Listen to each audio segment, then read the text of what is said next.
Halo nakama, selamat datang di channel Anime OP.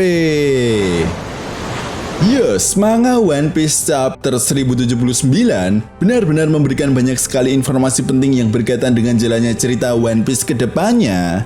Dan salah satunya adalah berita mengenai kekalahan kelompok bajak laut Kid oleh kelompok bajak laut rambut merah. Yap, tentu saja ini tidak mengherankan. Meskipun awalnya Kid benar-benar sangat percaya diri bisa menghadapi kelompok bajak laut rambut merah, namun kenyataannya di chapter 1079, Kid dan kelompok bajak lautnya tidak berdaya sama sekali menghadapi sang kaisar lautan Akagami no Seng. Bahkan yang lebih gilanya lagi, kelompok bajak laut Kid dikalahkan dengan satu kali serangan.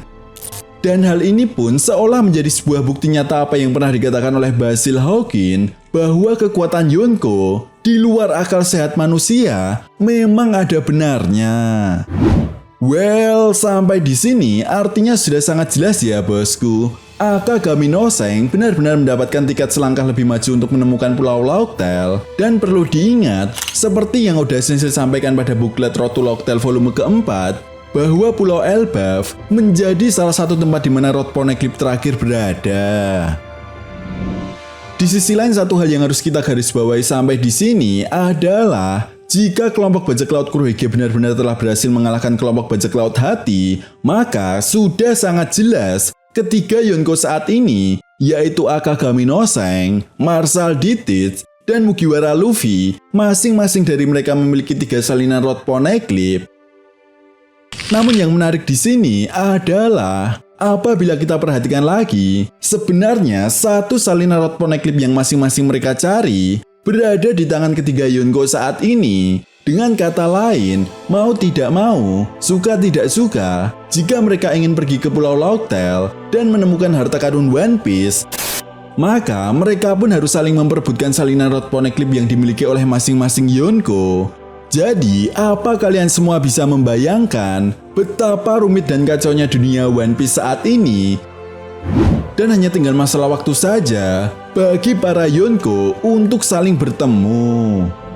Lalu sampai di sini yang menjadi sebuah pertanyaan besarnya adalah apakah Akagami no Seng dan kelompok bajak lautnya benar-benar akan berhadapan dengan kelompok bajak laut topi jerami? Dan langkah apa yang akan diambil oleh masing-masing Yonko untuk mendapatkan gelar Raja Bajak Laut? Well, tentunya ini sangat menarik untuk kita bahas bersama. Oke, namun sebelum masuk ke pembahasannya, jangan lupa like video ini ya bosku, sebagai dukungan kalian semua untuk channel ini ke depannya. Nah, jika sudah, terima kasih banyak dan mari kita mulai. Kali ini, Oda Sensei benar-benar menunjukkan taring dari kelompok bajak laut rambut merah yang berhasil memenangkan pertempuran di Pulau Elbaf. Nah, seperti yang dikatakan oleh sang narator di akhir chapter 1079, bahwa Eustace Captain Kid benar-benar harus mengubur mimpinya untuk menjadi sang Raja Bajak Laut. Namun yang menarik di sini adalah bagaimana cara Seng sebelumnya mengalahkan Kid hanya dengan satu kali serangan. Ya, kekuatan Ken Bunsoku Haki yang diperlihatkan oleh Seng benar-benar mampu melihat masa depan lebih jauh dari kekuatan Ken Bunsoku Haki yang dimiliki oleh Luffy serta Katakuri.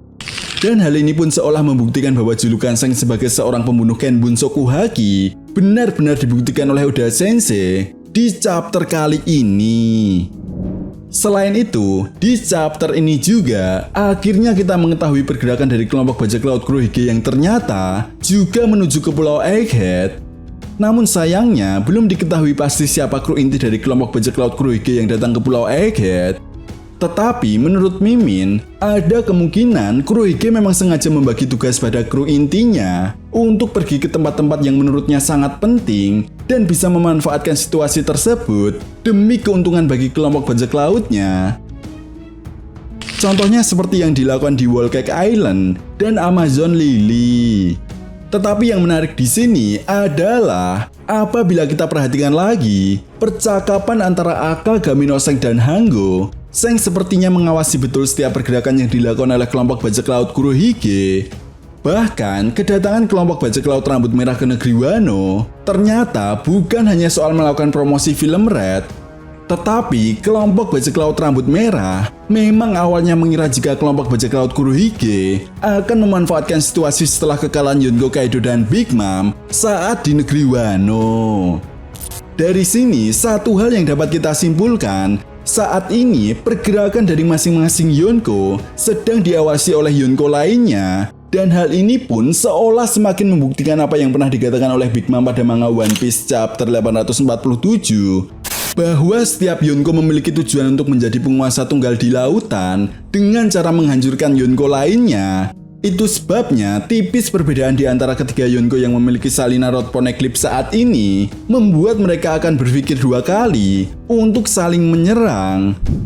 Nah, contohnya saja seperti ini. Kita semua tahu bahwa konflik yang terjadi di Pulau Egghead antara kelompok bajak laut topi jerami dengan pihak pemerintah dunia benar-benar tidak bisa dianggap sebuah konflik biasa. Kedatangan Gorosei Saturnus dan Admiral Kizaru jelas menjadi sebuah bukti nyata betapa seriusnya pihak pemerintah dunia mengatasi siapapun yang berani menentang mereka.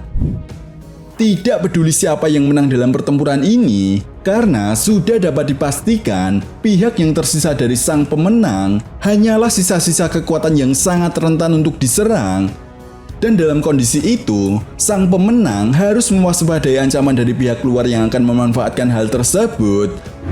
Contohnya saja, jika kelompok bajak laut topi jerami menang dalam konflik ini, maka kelompok bajak laut topi jerami harus berhadapan dengan Yonko lainnya yang sudah mengawasi pergerakan mereka sebelumnya. Begitupun sebaliknya, jika pihak pemerintah dunia memenangkan pertempuran ini, maka pihak seperti organisasi Revolutionary Army dan Crossguild akan memanfaatkan momen ini untuk melakukan penyerangan. Dan bahkan sudah dapat dipastikan, para Yonko pun tidak akan melewatkan kesempatan ini untuk merebut salinan Rod Poneglyph yang dimiliki oleh kelompok bajak laut topi jerami. Di sisi lain, jelas kekalahan kelompok bajak laut Kid menjadi sebuah indikasi jika kelompok bajak laut Kurohige pun akan memenangkan pertempuran melawan kelompok bajak laut Hati. Dan hal ini pun seolah menjadi sebuah momen pertemuan yang sengaja Oda Sensei ciptakan untuk mengeliminasi kelompok bajak laut generasi terburuk. Dengan kata lain, hanya tinggal masalah waktu saja bagi sang kaisar lautan atau Yonko untuk saling bertemu dan memperebutkan salinan Rod Poneglyph. Dan inilah yang dimaksud oleh Gorosei dengan keseimbangan di dunia One Piece tidak bisa dipertahankan untuk selamanya. Nah, itu tadi merupakan pembahasan mengenai analisa manga One Piece chapter 1079. Jadi, bagaimana menurut nakama semua? Jika kalian punya pendapat lain, silahkan berikan pendapat kalian di kolom komentar. Oke, sampai di sini dulu pembahasan kita kali ini, and see you next time.